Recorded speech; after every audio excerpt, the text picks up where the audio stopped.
The U.S. Navy has just poisoned thousands of people in Hawaii with deadly chemicals in their drinking water. And instead of acting to save lives, they're engaging in a massive cover-up. This ongoing disaster is the result of the Navy recklessly storing millions of gallons of fuel, literally 100 feet from Oahu's largest drinking water source. This story should be treated as the national scandal it is, but so far it's been largely absent across major media, maybe because the culprit is the beloved U.S. military.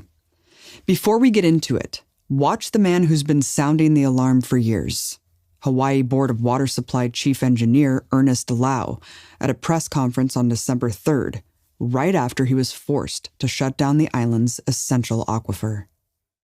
I think this is a foreshadowing of what could happen to the broader community if we don't do something about the storage of this fuel, over 180 million gallons of diesel and jet fuel, 100 feet above our drinking water aquifer. If we don't do something about eliminating that risk to the water resource. So I think it's time for action now. It is time.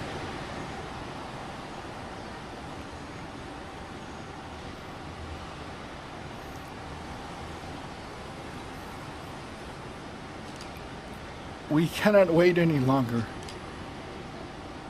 The water resources is precious. It's irreplaceable. It's pure.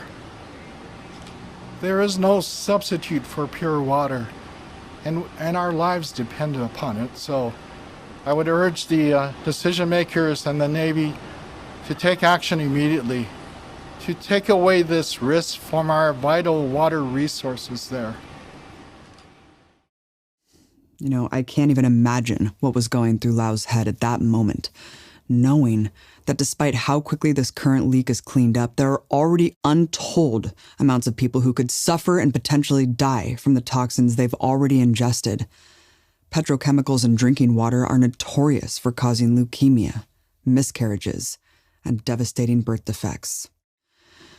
We just did an hour-long podcast on this unfolding tragedy, in which you can find many more details about the case linked to in the description below.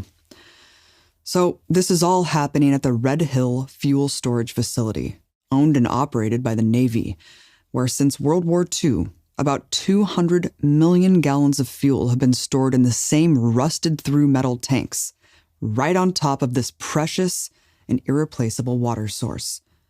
Red Hill has always leaked. A classified Navy report in